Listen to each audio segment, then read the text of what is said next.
أعوذ بالله من الشيطان الرجيم بسم الله الرحمن الرحيم الحمد لله الصلاة والسلام على رسول الله أما بعد প্রিয় ভাইরা আলহামদুলিল্লাহ আমি প্রথমেই শুকরিয়া আদায় করছি মহান আল্লাহ তাআলার কাছে, যিনি আমাদেরকে সৃষ্টি করেছেন, আমাদেরকে সুস্থ রেখেছেন আলহামদুলিল্লাহ, এবং তারই কাছে আমাদেরকে ফিরে যেতে হবে। এবং আমি দুরূদ এবং সালাম পেশ করছি মানবতার মুক্তির দূত, সর্বশ্রেষ্ঠ মহামানব হযরত মুহাম্মদ সাল্লাল্লাহু আলাইহি সাল্লামের প্রতি, এবং সকল নবী রাসূল, সাহাবা, তাবেঈন এবং তাবেঈন সহ আমাদের সবার উপর, সকলের উপর আল্লাহ তাআলার রহমত এবং বরকত নাজিল করুক, সেই কামনা, সেই প্রার্থনা করছি মহান আল্লাহ তাআলার কাছে। প্রিয় ভাইয়েরা, রমজান মাস চলছে, আমরা জানি আলহামদুলিল্লাহ, বরকতের মাস, নাজাতের মাস যাচ্ছে। প্রিয় ভাইয়েরা, আমি জাস্ট এই রোজা বা সাওম কি বা তার গুরুত্ব কি, সামান্য দু একটি বিষয় জাস্ট একটু শেয়ার করা আপনাদের সাথে, এই কারণেই যে যার ফলে আমার নিজেকেও বা আমার নিজেকেও একটু রিমাইন্ড করানো বা স্মরণ করিয়ে দেওয়া, যার কারণে আপনাদের সাথে একটু শেয়ার করা আর কি। সো প্রিয় ভাইয়েরা, আসলে রোজা কি? আমরা জানি যে এই রোজা মূলত শব্দটা ফার্সি শব্দ, যা অ্যারাবিক শব্দ বা আরবি শব্দ আস-সাওম বা সিয়াম থেকে এসেছে। কোরআনে এই সিয়াম শব্দটা এসেছে। সো এই রোজা বা সাওম অর্থ কি? আবিধানিক অর্থে যদি আমরা বলতে চাই, তা হচ্ছে বিরত থাকা, দূরে থাকা, অবিরাম চেষ্টা, কঠোর সাধনা এবং আত্মসংযম।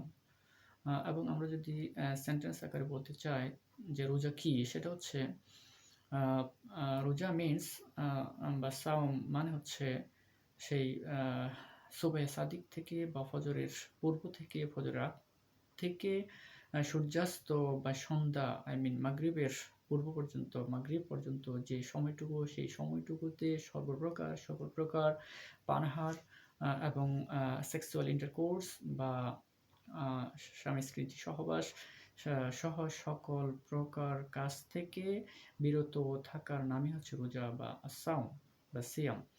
সো এবং এই রোজা হচ্ছে সকল বালেগ, বয়ঃপ্রাপ্ত, সুস্থ মস্তিষ্ক সম্পন্ন সকল মুসলিম নরনারীর উপর এই রোজা ফরজ। তবে যদি কেউ অসুস্থ বা কোনো শারীরিক প্রবলেম, সমস্যা, অথবা মেয়েদের অথবা মহিলাদের ফিজিক্যাল কোনো বিষয় থাকলে, তাহলে তাদের ওই সব ক্ষেত্রে তাদেরকে রোজা কাজা করতে হবে, পরবর্তীতে করতে হবে। এবং হচ্ছে যে রোজার কাফারা আদায়ের বিধান বা ব্যবস্থা আছে, নিয়ম আছে। সো প্রিয় ভাইয়েরা, এই রোজা আসলে কি? আমরা যেটা বুঝলাম যে অর্থগতভাবে যে দূরে থাকা এবং কঠোর সাধনা করা, যে অবিরাম চেষ্টা, সেটা আসলে কীরকম? আমরা যদি জাস্ট কোরআনের যে আল্লাহ তাআলা উল্লেখ করেছেন, আমরা সেটা জাস্ট একটু শুনে নিই, তারপর আমি কথা বলবো। যে আল্লাহ তাআলা কোরআনের সূরা বাকারার 183 নম্বর আয়াতে বলেছেন যে ইয়া আইয়ুহাল্লাযীনা আমানু কুতিবা আলাইকুমুস সিয়ামু কামা কুতিবা আলাল্লাযীনা মিন ক্বাবলিকুম লাআল্লাকুম তাত্তাকুন।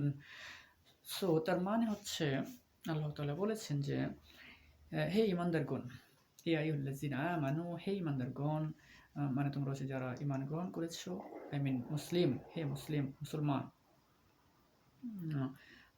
যারা ঈমান গ্রহণ করেছো, ঈমান এনেছো, তোমাদের উপর রোজা ফরজ করা হয়েছে, অত্যাবশ্যকীয়, বাধ্যতামূলক করা হয়েছে, যেমন তোমাদের পূর্ববর্তী লোকদের উপর করা হয়েছিল।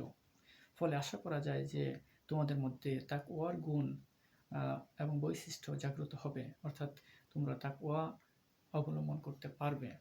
সুপ্রিয় ভাইরা, এই কোরআনের আয়াত এবং হচ্ছে আমরা অর্থগতভাবে যদি আমরা একটু আলোচনা করি, তাহলে হচ্ছে দূরে থাকা বা বিরত থাকা আসলে কীরকম। সো তার মানে হচ্ছে সকল প্রকার পানাহার, সকল প্রকার খাওয়া দাওয়া, any kind of drinking, eating, and sexual intercourse বা স্বামী স্ত্রীর সহবাস সহ সকল প্রকার যৌন সম্ভোগ থেকে নিজেকে বিরত রাখা, দূরে থাকা। শুধু তাই নয়, তার মানে হচ্ছে সকল প্রকার খারাপ কাজ, অন্যায় কাজ, অশ্লীল কাজ কর্ম থেকে, মিথ্যা কথা থেকে এবং জুলুম নির্যাতন করা থেকে নিজেকে বিরত রাখা, নিজেকে দূরে রাখার নামই হচ্ছে এই রোজা বা সাওম বা সিয়াম। আহ, এবং কঠোর সাধনা আসলে বিষয়টা কি, বা অবিরাম চেষ্টা বিষয়টা কি, যে অনেক সময় আমরা আসলেই যে ভালো কাজগুলি করা একটু ডিফিকাল্ট, বা কারণ এই সময়ে, বর্তমান সময়ে নিজেকে সেফ রাখা, নিজেকে ভালো রাখা, অন্যায় থেকে, অশ্লীলতা থেকে, খারাপ থেকে নিজেকে বাঁচিয়ে রাখা একটু কঠিন। যার কারণে আল্লাহ তাআলা এভাবেই বলতেছেন যে তোমরা যেন তাকওয়া অবলম্বন করতে পারো। তার মানে হচ্ছে যে আল্লাহ তাআলার ভয়, আল্লাহ তাআলা তোমাদেরকে দেখছেন বা আমাদেরকে দেখছেন, সেই যে অনুভূতি, আল্লাহ তাআলার উপস্থিতি মনে করে আমাদের সকল প্রকার খারাপ, অন্যায়, অপকর্ম, অশ্লীলতা থেকে দূরে থাকতে হবে। এবং সবকিছু যে রেকর্ড হচ্ছে, সবকিছু আল্লাহ তাআলা দেখছেন। সেটা আমি যেখানে থাকি না কেন, সেটা হোক রাতের অন্ধকার, সেটা হোক দিনের বেলা, সেটা হোক ঘরে, সেটা হোক বাহিরে, যে কোনো জায়গায়, সেটা একাকিত্ব রুমে, সে যে কোনো জায়গায় যে আল্লাহ তাআলা আমাদেরকে দেখছেন, এই বিষয়টা মনে সবসময় স্থান করে রাখা, বিশ্বাস করা। এই বিশ্বাসের সাথে বিশেষ করে এই যে রোজার মাসে, যে হয়তো আমি রুমে একা আছি, বাসায় একা আছি, কেউ নাই আশেপাশে, আমি চাইলে খেতে পারি, কিন্তু আল্লাহ তাআলা আমাকে দেখছেন, এই বিশ্বাস, এবং আমি একমাত্র আল্লাহ তাআলার সন্তুষ্টির জন্যই রোজা রাখছি বা না খেয়ে থাকতেছি। সো এই বিষয়টা নিজেকে আহ, উপলব্ধি করা, নিজের মধ্যে জাগ্রত করার নামই হচ্ছে আসলে রোজা। যে আল্লাহ তাআলা আমাকে সবকিছু সবসময় দেখতেছেন, সবকিছু সম্পর্কে আল্লাহ তাআলা অবগত আছেন।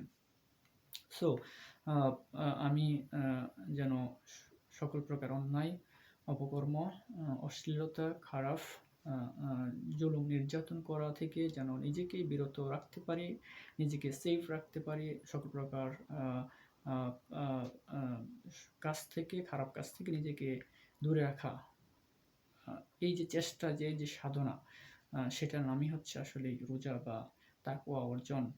সো আল্লাহ তাআলা আমাদেরকে এই যে রোজা ফরজ করেছেন, সেটা আমরা আবার অনেকে বলতে পারি যে আমরা তো অভ্যস্ত না। অনেকে বলেন যে আমরা আসলে রোজা রেখে অভ্যস্ত না।